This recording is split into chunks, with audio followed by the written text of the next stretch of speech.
Hi everyone, Brian Crawl here, and I'm here at the magnificent Hofburg Imperial Palace in Vienna, Austria, to tell you the biggest secret of success that successful people do not want you to know about. Many business people and leaders and powerful people in the world, especially in government, teach everyone, namely their employees, to be hard workers, that the secret to success is being a hard worker. But when you notice these business people, I mean, are they really the hardest workers? I mean, sure, they're busy, but usually they're not working as hard as their employees are. Usually their employees are the ones that are doing all the hard work, and they are doing more creative work, right? And I mean, think about it. Do you think that the people who became kings and queens, who built palaces like this and lived in them, were hard workers? I mean, they weren't laborers. They weren't the people who built this place.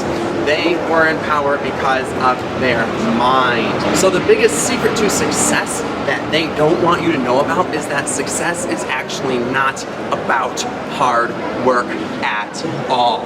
Success is about smart work. You can actually be successful while being lazy. Now, I'm not advising you to be lazy, and I'm not advising you to not be a hard worker, right? Because people who are successful like me, we certainly do work hard, but the thing is we don't work as hard as a lot of unsuccessful people, right? Who are just spinning their wheels in the mud. The thing is that we work smarter, not harder. You see, the key distinction is that we don't work any harder than we need to.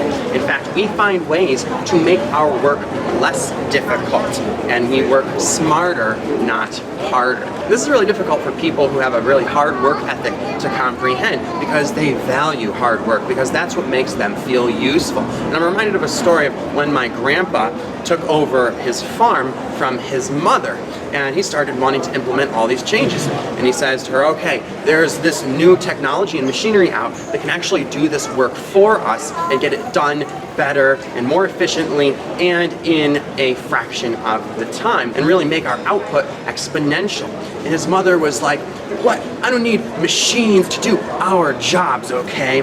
We're not lazy. We're hard workers. I value putting in a good hard day's work. I don't need some machine to do the work for me, right? And why do I need to buy a machine to do work that I can do? You know, spending all that money on a machine. And it's funny too, because coming from this lineage of farmers, I had this hard work ethic instilled in me. And oftentimes being an artist and having some artistic nature to your work, you value all the energy that you're putting into it. So I found myself doing the same thing with video editing and production.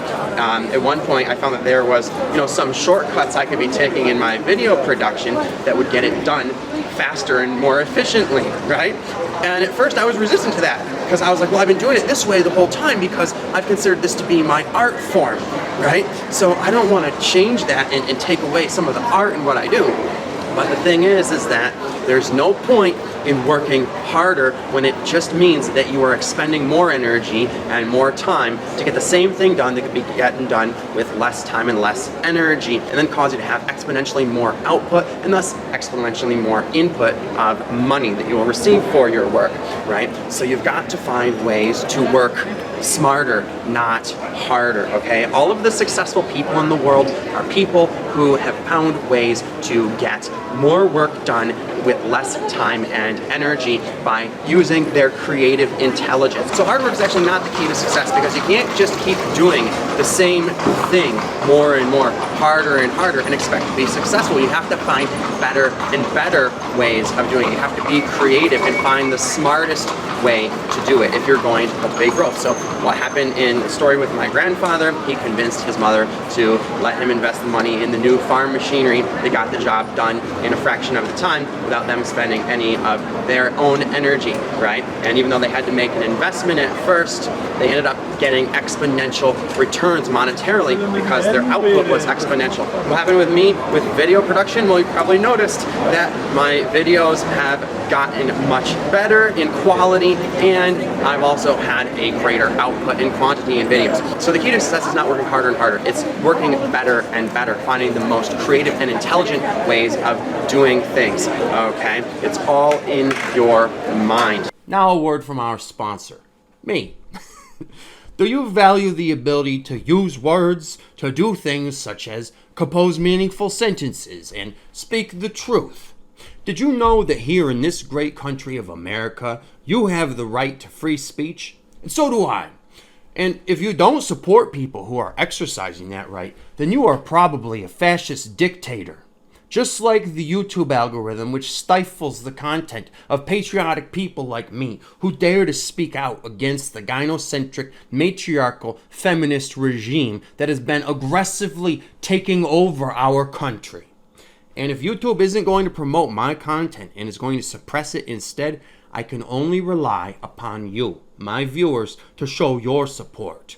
If you don't support free speech, we will stop having it, which is exactly what is already happening with YouTube videos that censor themselves getting promoted and explicit ones like mine getting shadow banned.